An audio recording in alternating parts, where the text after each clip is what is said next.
ఒక రిలేషన్షిప్, అది wife and husband అనుకుందాం కాసేపు. దీనిలో మనం రోజు వర్క్ చేసుకుంటున్నాము, మాట్లాడుతున్నాము, లేకపోతే మనకి డైలీ యాక్టివిటీస్ అన్నీ చేస్తూనే ఉన్నాము, లేకపోతే డిస్కస్ చేస్తున్నాము, రోజు లేస్తున్నాము, పడుకుంటున్నాము, అన్నీ కూడా ఒక మెకానికల్గా జరుగుతున్నట్లు కొన్ని సంవత్సరాలు పోయిన తర్వాత ఏదో మెకానికల్గా, అంటే దాని లోపల ఫీలింగ్ లేకుండా ఏదో సంథింగ్, ఒక లవ్ అండ్ అఫెక్షన్ మిస్ అవుతూ ఆ తర్వాత ఏదో నామినల్గా చేస్తున్నట్లు అనిపిస్తుందా?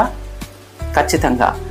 అంటే మనకున్న వర్క్ ప్రెషర్స్ కావచ్చు, మనకున్న బర్డన్స్ కావచ్చు, మనకున్న తర్వాత సో మెనీ పనుల వల్ల కావచ్చు, ఇంకా దీని వలన కావచ్చు, మనం వాటిలో ఇమ్మర్స్ అయిపోయి ఉన్నాం. దాని వలన మన బ్రెయిన్ ఒక సర్వైవల్ మోడ్లోకి వెళ్ళిపోతుంది.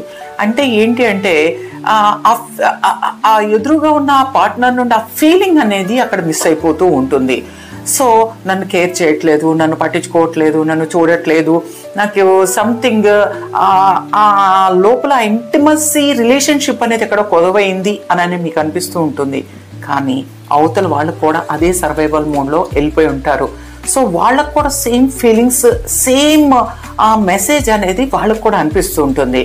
సో ఇలాంటి టైంలో మనం ఏం చేయాలంటే ఖచ్చితంగా దగ్గర కూర్చొని మాట్లాడాలి. ఐ మిస్ యూ అని చెప్పాలి. దాని గురించి మనకి ఈ రిలేషన్షిప్ అంటే ఈ యొక్క లవ్ అండ్ అఫెక్షనేట్గా ఉన్న రిలేషన్షిప్ని మనం ఎక్కడో క్రాస్ అయ్యి ఈ యొక్క మెకానికల్ రిలేషన్షిప్, ఈ బాధ్యతలు, ఈ అన్నిటిలోనికి మనం ఎక్కడో వచ్చేసామని ఒకసారి గుర్తు చేసుకోవాలి. దాన్ని మళ్ళీ వెనక్కి తెచ్చుకోవాలి, దాన్ని మరలా జీవించాలి. బాయ్.